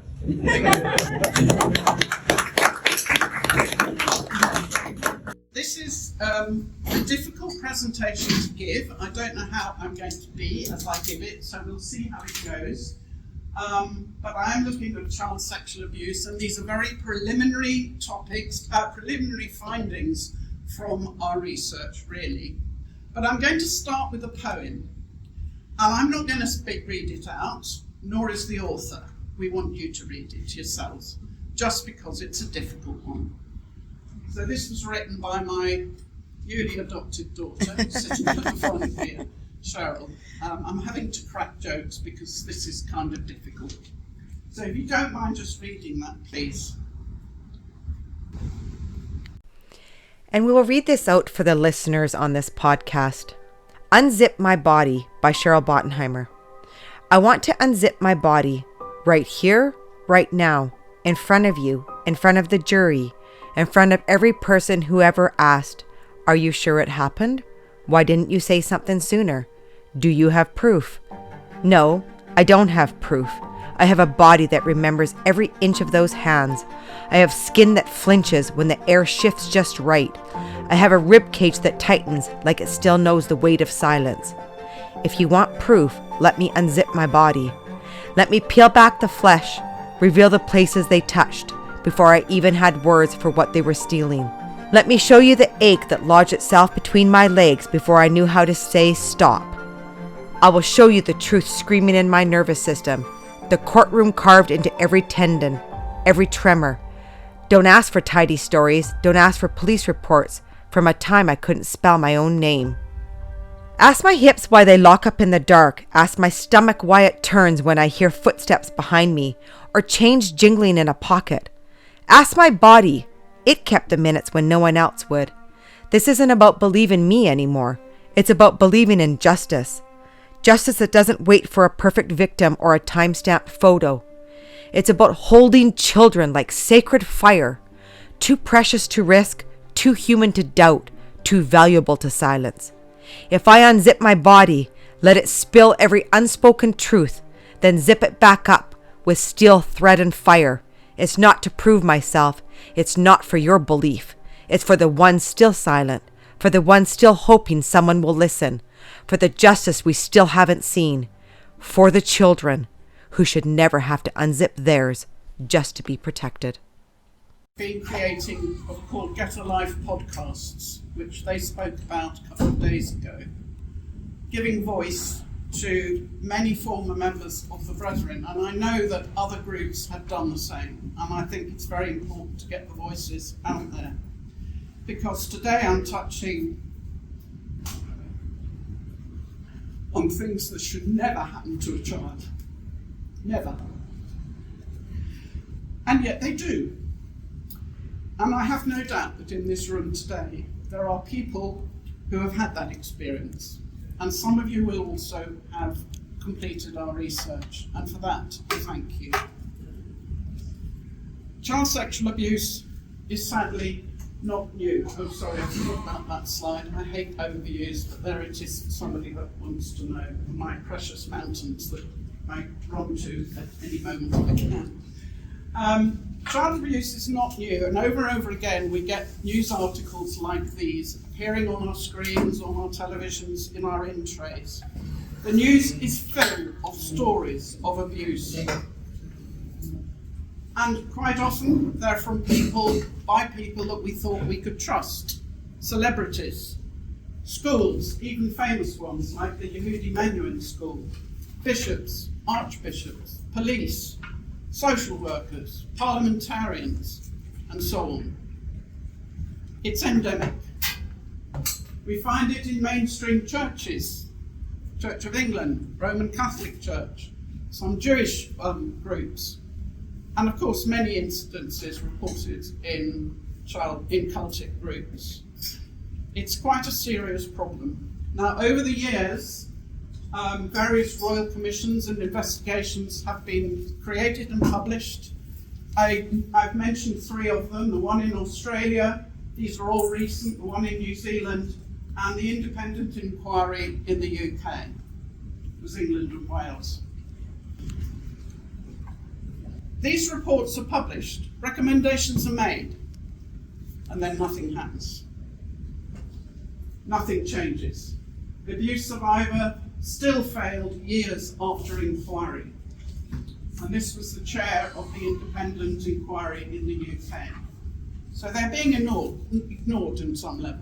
But to be fair, and I'm always trying to be fair, one of the struggles that royal commissions and researchers have is they come up against this issue of definition. What is child abuse?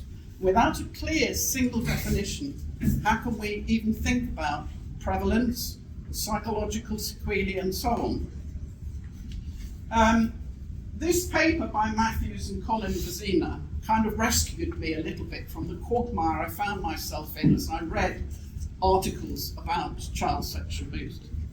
I say they rescued me a little bit, they didn't, but they gave me a structure to think about.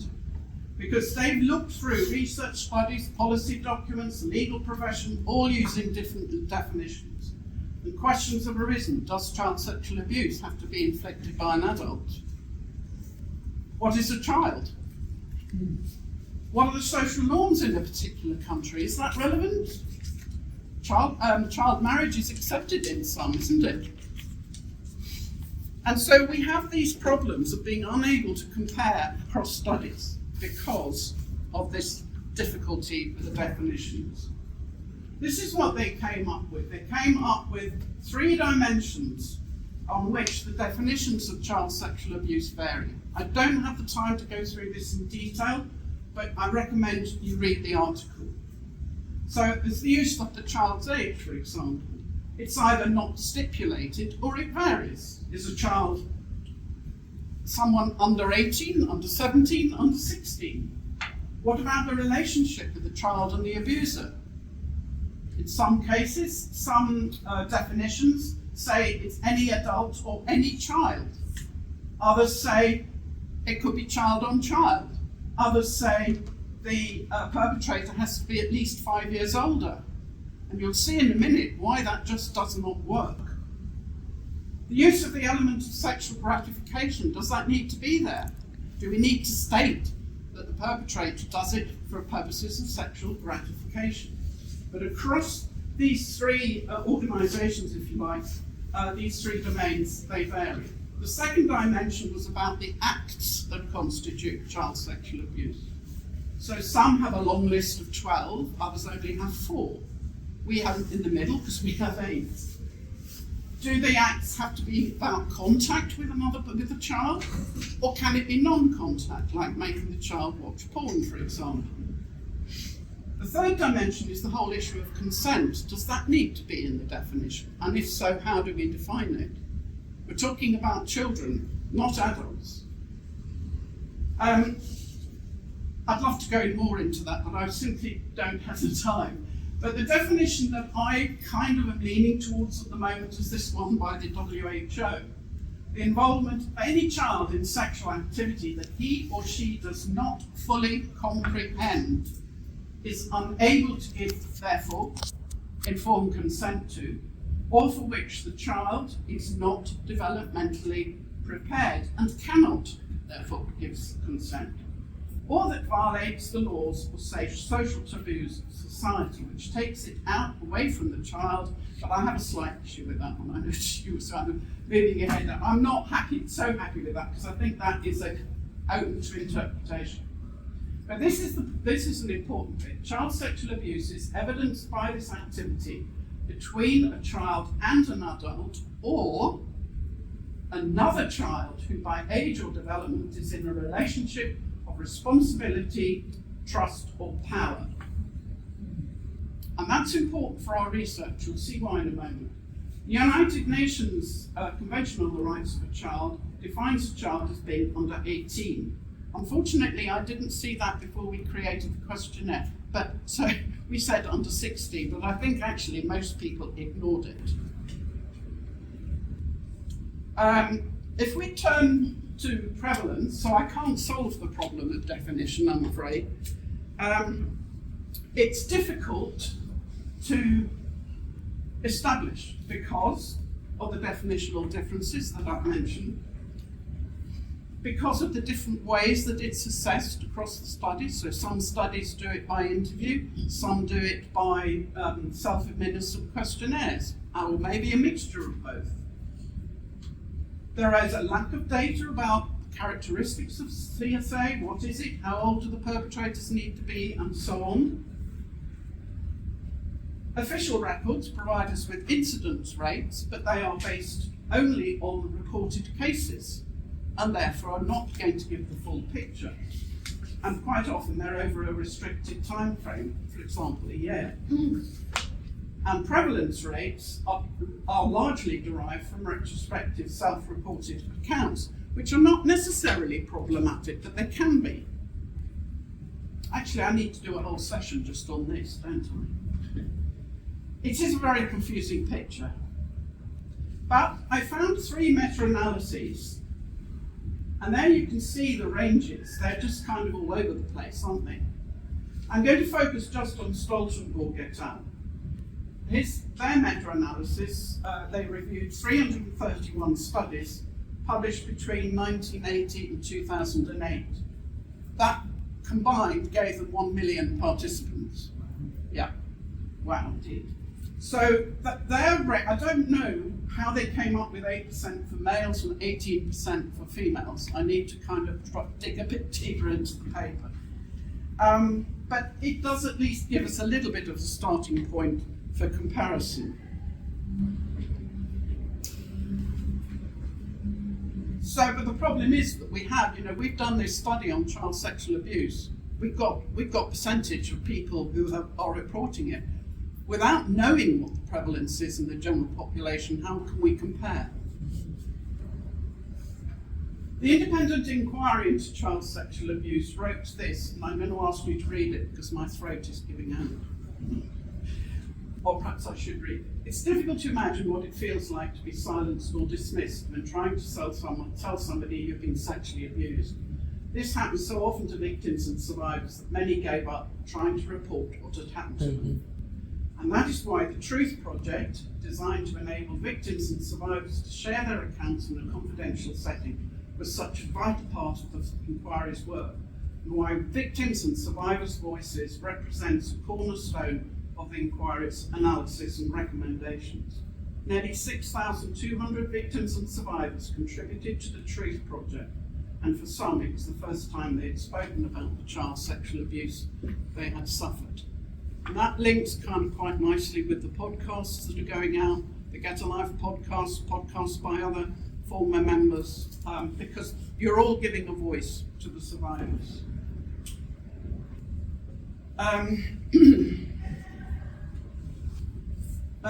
You can get a copy of the slides afterwards, so don't feel you've got to write them down. They went on to say, the red bit there, what marks religious organisations out from other institutions is the explicit purpose they have in teaching right from wrong.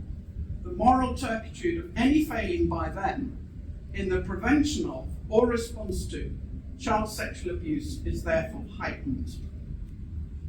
And then this final bit, freedom of religion and belief can never justify or excuse the ill treatment of a child or a failure to take adequate steps to protect them from harm.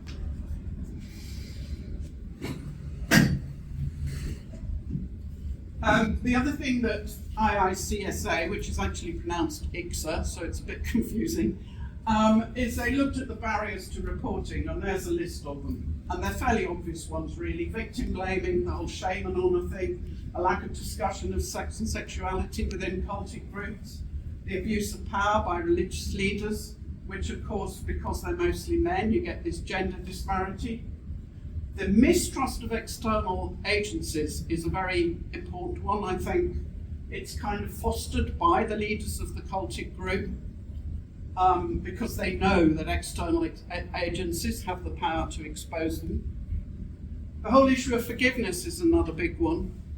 You know, the child does report the sexual abuse, the elders or whoever speak to the perpetrator sobs and says, "I'm really sorry," so then they have to forgive them and it's not reported to the authorities.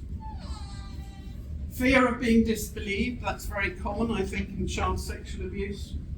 And the fear of being excluded and ostracised by their communities, and that again for a cultic group is very pertinent, because you are at risk of losing all your family and friends and everything that you've ever known.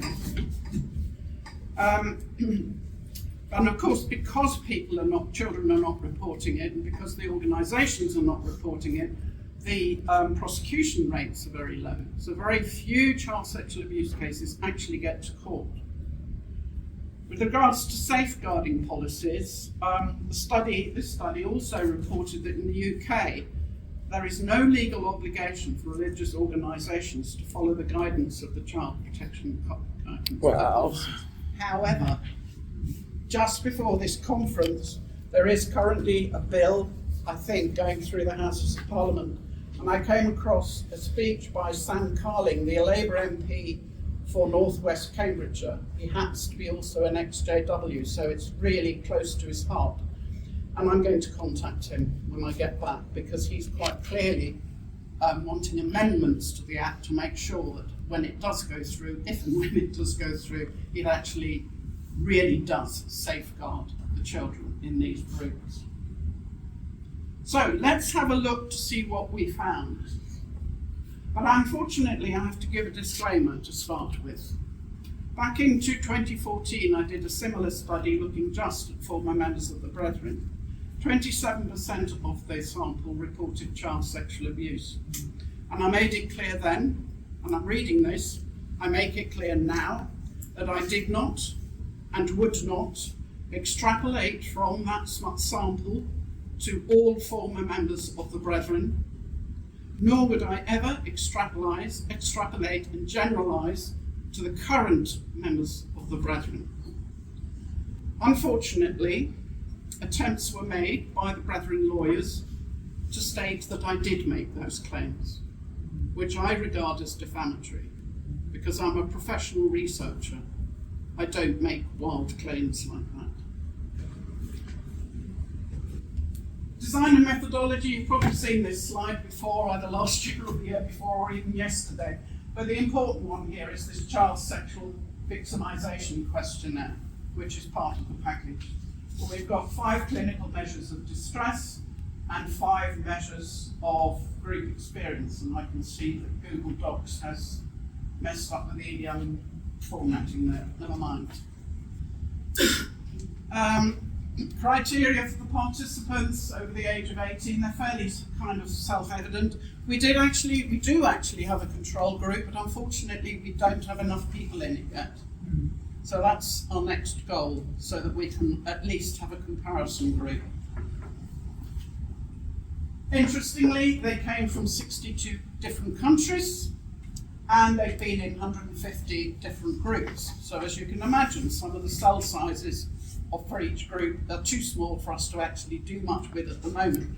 So if you haven't done the research yet, please do. Please put your name and address there and I can send you the link. We ended up, well, at the moment, we've got 1,162 participants. Now, to explore all of this, because first of all, the overall percent of people out of that 1,162, the percentage was 54.3% have reported child sexual abuse.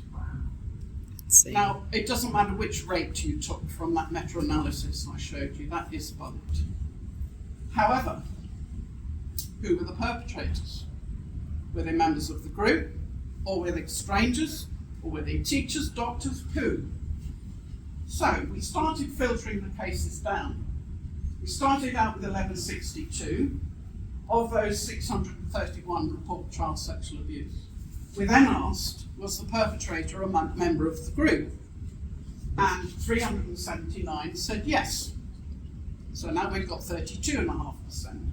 It's not that I'm disregarding the others, it's just that we're interested specifically in people who have been abused by a member of the group, okay? But then, for some reason, we found 19 people who are actually claiming to be first-generation adults. Now, either that's not true, and maybe they're teenagers who joined independently, perhaps. So that's something we need to drill down into to find out who those 19 people are that have said they're first-generation adults. Because could they be both? Can I take questions at the end? Sorry, because otherwise I lose my thread. Yeah, that was the question. They could be both. If they joined in their teenage years independently, they were then first generation, but yeah. So we were being conservative here. So we screened the FGAs out and we've ended up with 360 participants. So that's the group that we're now looking at. So how are they distributed amongst the groups? Not all the groups are listed for the reasons I've said. I mean, we've only got 9 Moonies, ex-Moonies I should say. But the 3 key groups are the Exclusive Brethren, Jehovah's Witnesses and Mormons, because the sample sizes for those 3 groups are large enough for us to do comparisons with. So let me just make sure you've understood this table. 89 of the ex-Exclusive Brethren reported child sexual abuse. That's 41% of the total sample, which is 216. So they have 216 former members of the Brethren in the total sample, of whom 41% are reporting child sexual abuse. All right, and that's the same with all the others. So the percentages are all fairly high. Moonies we can't really focus on much because there's only 9 of them anyway. Right. These are the 8 acts that I referred to earlier that we listed and asked people, have you ever experienced these acts? So obviously people were responding more than once, if you see what I mean. Some people claimed that reported that all 8, they've experienced all 8 of those acts. Yeah? And look at the percentages. I mean, you know, you look at that and you think this abuse is systemic. This is not something small and minor to sort of think, oh, well, never mind. But who were the perpetrators? We know they're members of the group, but who were they actually? And here we have, I've used colours, I'd forgotten I've done this. The one group, the neighbours and friends of parents, 21% say their perpetrator was a neighbour or a friend of parents. If you group the leaders together, 19% were abused by leaders. But then you add in other members of the cultic group, 43%. Now obviously, the relatives down here are also members of the group, so they may have endorsed that one as well. So, but if you look at the relatives, that is the highest percentage. And I can't remember what it is. Add it up quickly, someone for me. Oh, 53%, that's it, yes. But you see that the professionals, it's very low. So, hallelujah, no, we don't say that, because even 1% of a professional is 1% too many. How old were these children when they were abused? Were they little children or not? We gave them a range. And if you add the 10 years and under, we have 63% were abused as little children.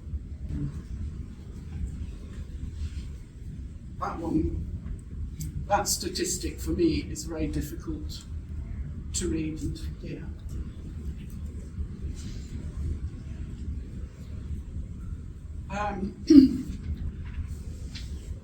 Although very early on in our analysis, we did decide to look at those 3 groups I highlighted a moment ago. So the Exclusive Brethren, Jehovah's Witnesses and Mormons. And this is when I realised that something strange is going on. If you look at the Exclusive Brethren, 42% of these victims were 10 years or under. More were over the age of 10. But then look at the Jehovah's Witnesses and the Mormons, the trend is reversed. And I don't know how many in this room know about chi-square and probability, but a probability is less than 0.001 means that the probability of the chance of getting these results just by some random method, right? Like when you throw a dice, that's random. This is not random. That's what that probability means. So there's something going on here that we need to go back to. How much older was the perpetrator? Remember the WHO definition that said he doesn't have to be, or she doesn't have to be 5 years or older. They can be the same age. If we had followed the definition that said the perpetrator has to be 5 years or older, we would not have picked up that 36% of children who are actually abused by people the same age or a little bit older, which I find quite shocking in a way. Let's look at the three groups again. Look at the numbers. Same thing happens.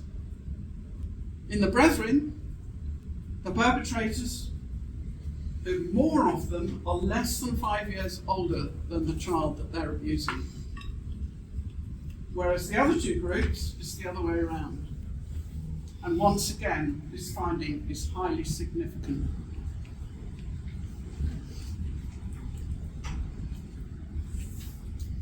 There's a lot of work for us to do yet to try and work out why that was.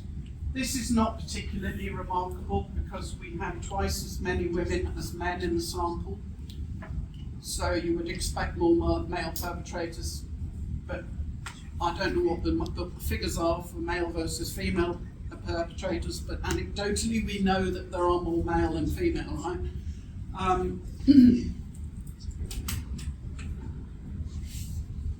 How long did it happen? How long, over what period of time did it happen? So was it just a one-off, or did it occur over all these different time frames? For 43% of the sample, the child sexual abuse, so these two, went on for a year or more. So we're not talking about something that happened one day and then never happened again, are we? We're talking about something that is really systemic in these groups. And if you take 6 months or more, that goes up to 52%. The figures are actually quite shocking. If we cluster those a bit and look again at our three groups, this time there are no differences, but it may be something about the way I've clustered the time periods, right? Those small differences you can see are not significantly different. But, this is preliminary work. We may find something later on. We then asked, which of the following is the main reason? Now, obviously there are several reasons, but why did that person experience it? And the highest one is this one. Another person used his or her authority, 31%. But these are all about threats, aren't they? These ones down the bottom here, the Ethical Approval Committee were kind of a little, really? But they let us leave it there. But just because you liked it doesn't make it right. And actually, glancing at the data myself, without properly analysing it, it looks like these three are mostly children who are above 10 years of age. So they're more sexually aware. Right? Or maybe, anyway.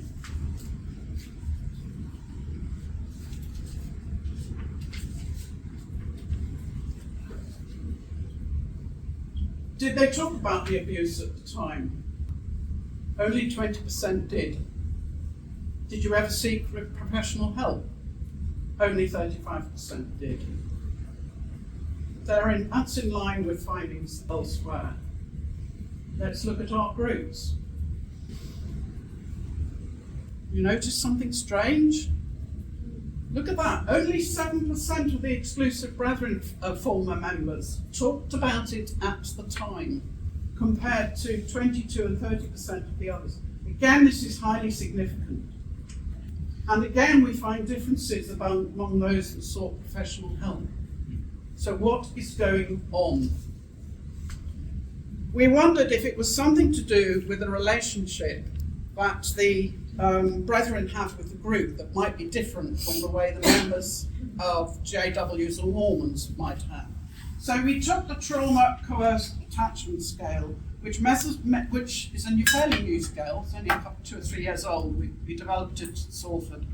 And it measures the extent to which the person feels attached to their group and feels obliged to be loyal to them. So we're asking here, are the brethren more traumatically attached to their group than the other? And just eyeballing those mean scores there, it looks like they are, because the higher the score, the more attached you are. And it was significant.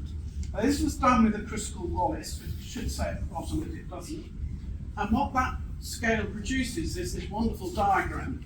So you see the 3 groups, and the blue lines are the important ones. The numbers are the mean ranks for anybody that knows the crystal Wallace.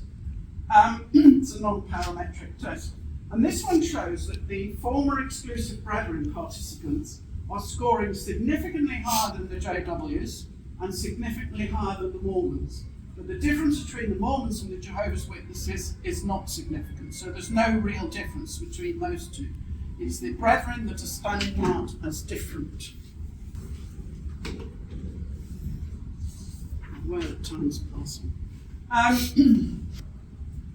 Who found out at the time, if anyone did, which is similar to the previous question, but we're trying to look at who it was that they talked to. And you can see that it's the parents and another member of the group, if they talked at all, not the police, not the doctors, not the therapists, not the teachers, which kind of underlines that mistrust of external agencies, doesn't it?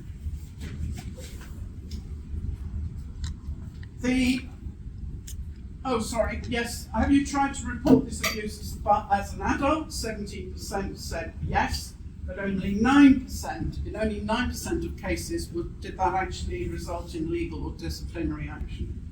It's just such a sad story. Now, the ICSA, not the ICSA, came up with these 7 domains in which victims of child sexual abuse can be harmed. We're focusing on the emotional well-being. We may be able to can get into interpersonal relationships another time and religious and spiritual beliefs now. So we used the International Trauma Scale to assess PTSD and CPTSD. This yields 2 scores. One is that you've met the criteria or not, so it's categorical, yes or no. And the other is a kind of a score that adds all your responses up together. Okay? Hope that makes sense. And we found that of the sample that we have at the moment of 360, 59% met the diagnosis for PTSD and 76% met the diagnosis for complex PTSD. Okay, but then what's the percentage in the rest of our sample? Well, before I come to that, let's look at the groups again. And I'm quite surprised by this, that the exclusive brethren percentages are lower than the other 2. Don't really know why at the moment. The probabilities, the P is not as highly significant as before. And if we look at our clever diagram, oh, hang on. Can I go back? Yes. Oh, this is the people that met the diagnosis, that's right. So, yeah, okay, so they are slightly different, but it's not highly significant. But then if you look at the actual total score from the PTSD questionnaire, the brethren score seems to be lower than the other 2, doesn't it? The total score. So this is also significant. The fact that the exclusive brethren participants are lower than the other 2 is significant. And if we look at that clever diagram, that clever triangle, you can actually see that the significance is only between the exclusive brethren and the Jehovah's Witnesses. So the Jehovah's Witnesses seem to be getting a much higher mean rank score than the other 2, but the only significant one is the one with the exclusive brethren.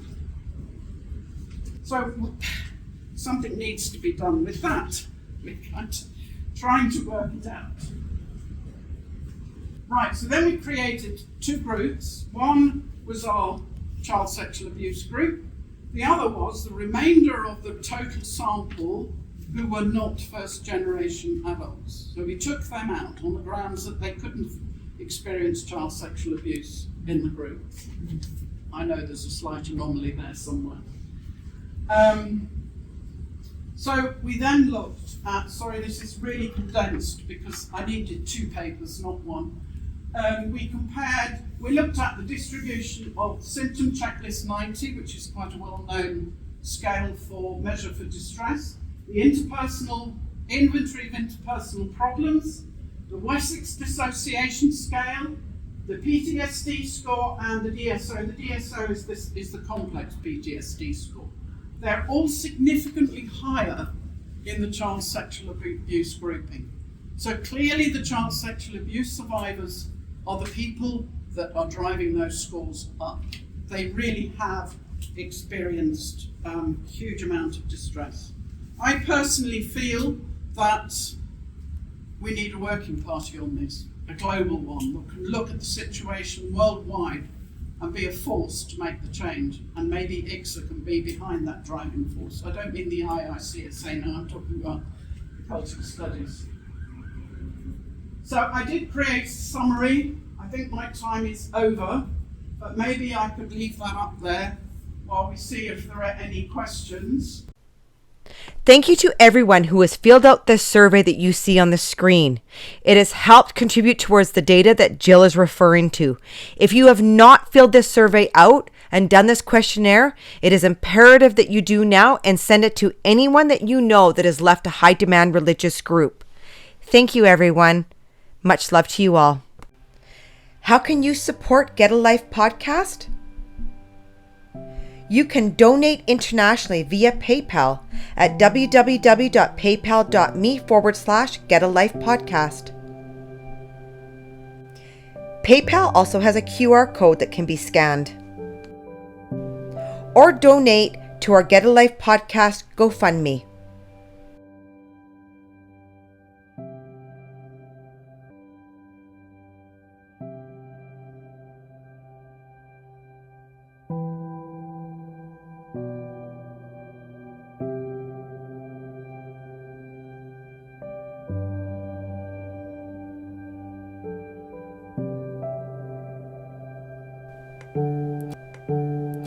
If you're in a high-demand religious group and need help, please go to oliveleaf.network.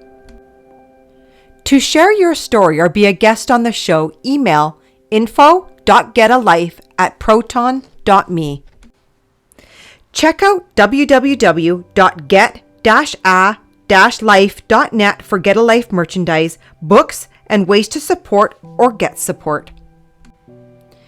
Please remember to like this video, subscribe to Get a Life, and comment.